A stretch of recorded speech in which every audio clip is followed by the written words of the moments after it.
Au nom du Père, du Fils et du Saint-Esprit, ainsi soit-il, bien chers frères, l'occasion de ce premier dimanche de Carême,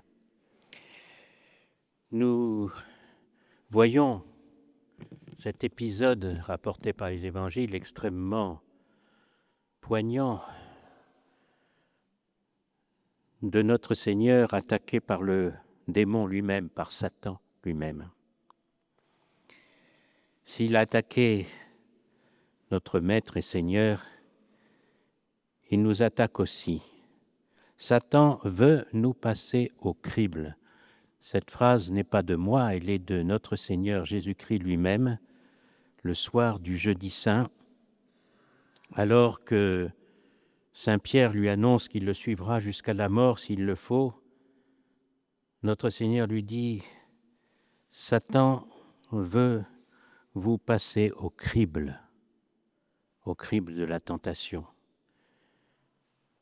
Mais j'ai prié pour toi, dit Jésus à Saint Pierre, pour que ta foi ne défaille pas. Saint Pierre dira plus tard dans sa première épître, « Le diable, comme un lion rugissant, rôde autour de chacun de nous, cherchant qui dévorer. Résistez-lui fort dans la foi. » Il faut se poser quelques questions à propos justement de Satan. Eh bien, chers frères, d'abord, il faut rappeler les choses. Satan est une créature réelle. Ce n'est pas un symbole, ce n'est pas le symbole du mal ou le symbole du mal qu'il y a en nous. C'est une créature angélique, réelle, c'est de foi. C'est un ange qui est déchu. Il n'a pas toujours été mauvais, il a été créé dans la sainteté. Dieu lui a donné la grâce au moment de sa création. Mais il s'est révolté contre Dieu. Et c'est pour ça qu'il a perdu l'état de grâce et qu'il est puni éternellement. Et comme c'est un ange, eh bien, sa décision est irrévocable et c'est pourquoi il ne peut pas se convertir. Pourquoi la Sainte Écriture nous donne-t-il ce nom de Satan? Satan, ça veut dire l'adversaire, celui qui s'oppose. Les Grecs, quand l'Ancien Testament a été traduit en grec, au IIIe siècle avant Jésus-Christ, ont utilisé le mot diabolos pour se traduire Satan. Notre Seigneur, dans l'Évangile, utilisera Satan et diabolos, le diable, c'est-à-dire ce qui veut dire proprement en grec le calomniateur. Voilà, c'est l'essence même du démon, c'est de calomnier. Il est aussi dit le diviseur. Pourquoi diviseur? Non pas parce qu'il veut diviser les hommes entre eux, mais parce qu'il veut couper les hommes de Dieu, diviser les hommes d'avec Dieu, les séparer, comme lui-même s'est séparé. Et c'est pourquoi, voyez, au jardin de l'Éden, lors de la première tentation de nos parents, le démon va attaquer au niveau de la foi. Il demande à Ève, mais pourquoi vous ne mangez pas de l'arbre? Et Ève dit, parce que Dieu nous a interdit. Et il dit, non, pas du tout. Vous voyez, il remet immédiatement l'autorité de Dieu, il fait douter de l'autorité de Dieu. Non, c'est pas vrai, Dieu est un menteur. Voilà ce que veut dire le serpent, c'est-à-dire le démon. Dieu est un menteur, vous ne mourrez pas. Mais Dieu, vous serez semblable à Dieu, connaissant le bien et le mal. Sous-entendu, il laissait entendre que Dieu était jaloux et que Dieu, ne voulait pas élever l'homme à plus de sainteté alors qu'il avait déjà donné la grâce à l'homme. Vous voyez, le démon est un menteur et un calomniateur. Calomnier, c'est raconter quelque chose de faux à propos d'une personne. Il la dénigre. Vous voyez, c'est comme ça il agit.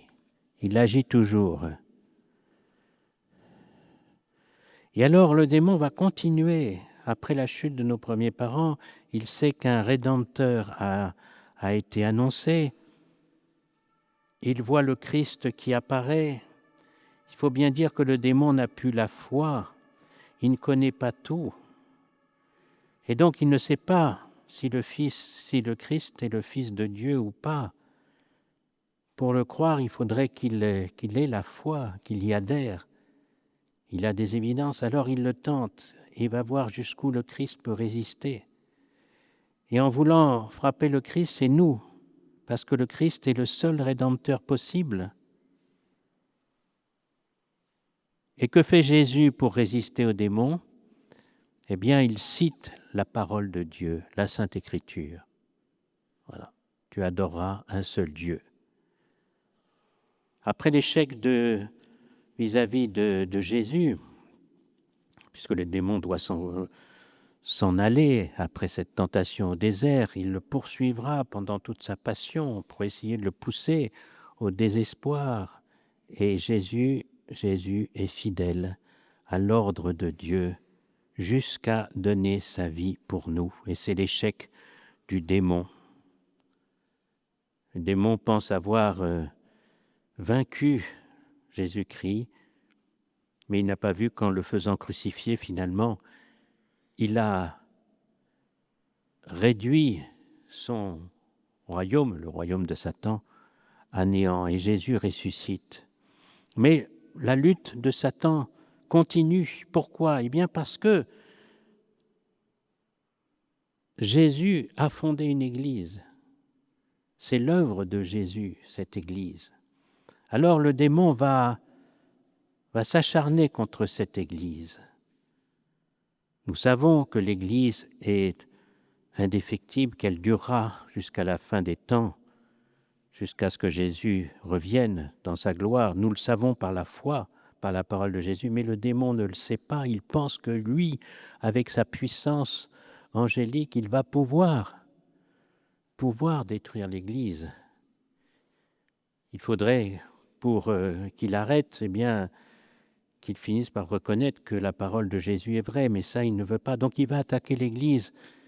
Vous savez, au XIXe siècle, il y avait un prêtre, un saint prêtre qui a été béatifié, qui s'appelait le Père Chevrier, qui était spécialisé dans le catéchisme aux pauvres, aux enfants qui n'avaient pas le moyen d'être catéchisés. Il les prenait, il leur enseignait le catéchisme. Quand il avait, ce Père Chevrier, quand on lui demandait de faire un exorcisme pour chasser les gens qui étaient possédés, eh bien, il n'hésitait pas à faire venir les enfants pour leur montrer cette réalité du démon. Et un jour, dans un exorcisme, le possédé qui parlait, le démon qui parlait par le possédé, a dit au Père Chevrier: je te hais, toi je ne t'aurai pas, mais j'aurai ton œuvre, parce que le Père Chevrier avait fondé une œuvre, l'œuvre du Prado. J'aurai ton œuvre. Voilà. Il s'attaque dans les œuvres. Eh bien, c'est pareil pour le Christ. Il a été vaincu par le Christ sur la croix, mais maintenant sa haine se porte sur l'Église. Mais il attaque l'Église par la foi, parce que ce qui est essentiel dans l'Église, c'est la foi. Par l'hérésie, bien sûr, on le voit, mais aussi par le silence, par les demi-vérités. Le démon est un ange intelligent. Il ne dit pas que du faux, mais quelquefois il mélange le vrai et le faux. Et ce qu'il va chercher, c'est frapper l'Église à sa tête, c'est-à-dire dans les organes de la prédication de la vérité, dans le clergé, dans la proclamation de la foi. Le démon, Satan, est un subversif de la vérité, parce que la vérité, c'est Dieu. La vérité, c'est par la foi que nous l'atteignons. Et vous savez que pour se sauver, il faut avoir la charité, qu'il ne peut pas y avoir de charité sans un fondement de foi. Et c'est un subversif subtil. Je vous donne juste un exemple, mais qui est symptomatique. Mais bien, cher frère, il faut savoir ouvrir les yeux. Regardez cette semaine. Vous avez vu, Rome a publié un document disant que la fraternité sacerdotale Saint-Pédis refusait le dialogue, la main tendue par le Vatican. Mais ils ne disent pas que la main tendue, elle demandait pour tout dialogue qu'on renonce à ce qui est l'essentiel de notre vie, de notre combat. C'est le refus des nouveautés de Vatican II, c'est l'attachement au sacrement traditionnel.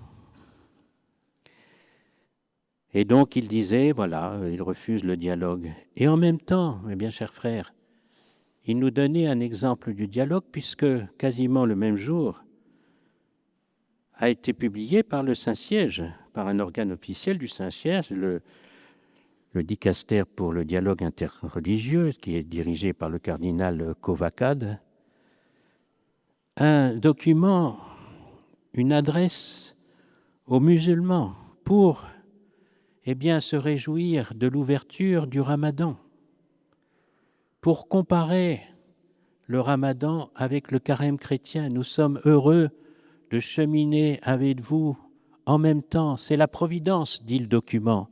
C'est la Providence qui a voulu que cette année, le carême chrétien coïncide avec le Ramadan musulman. Et ainsi, en vivant ces événements, chacun dans notre conception, nous allons progresser vers la paix.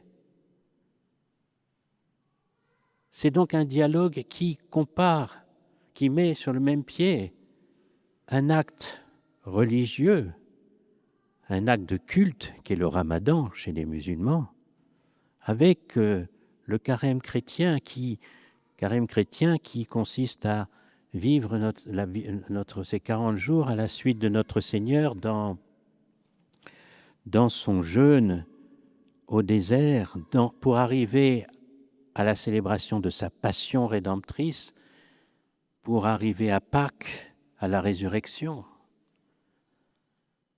Le Ramadan, mes bien chers frères, c'est un des piliers de l'islam, les 5 piliers de l'islam, donc c'est quelque chose qui est intrinsèque. Nous avons été créés, tous les hommes sur terre ont été créés par Dieu, par le Dieu unique, nous sommes bien d'accord, mais nous ne prions pas le même Dieu.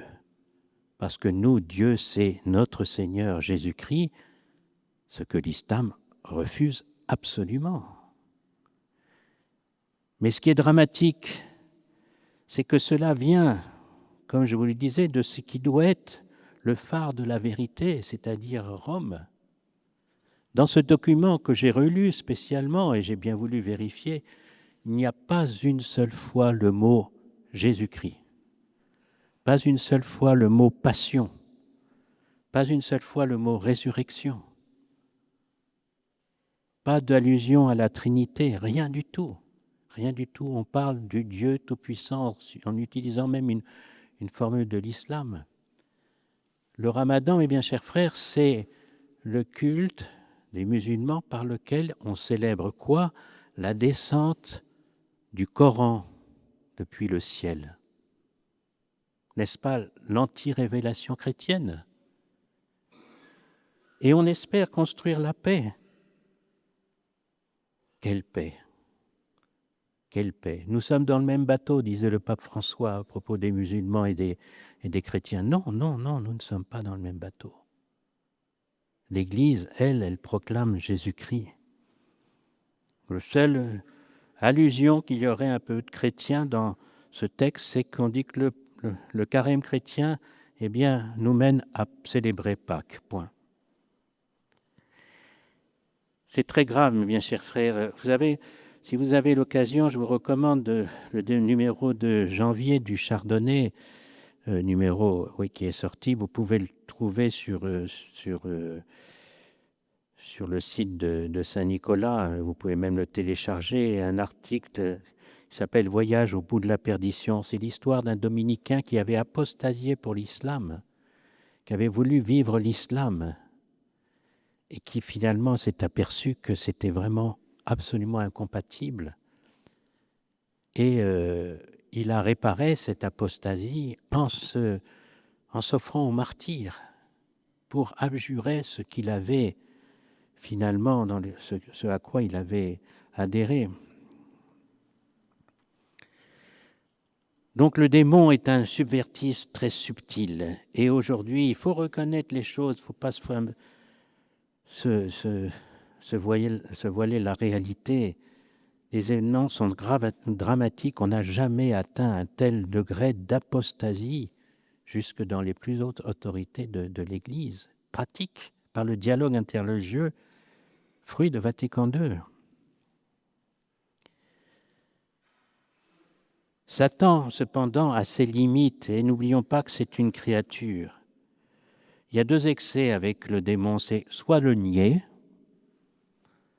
ne pas croire qu'il n'existe pas, soit lui donner trop d'importance, lui donner trop de pouvoir. C'est un vaincu, ce n'est qu'une créature, et il ne peut rien contre l'Église. Il peut l'attaquer, il peut essayer de l'infiltrer.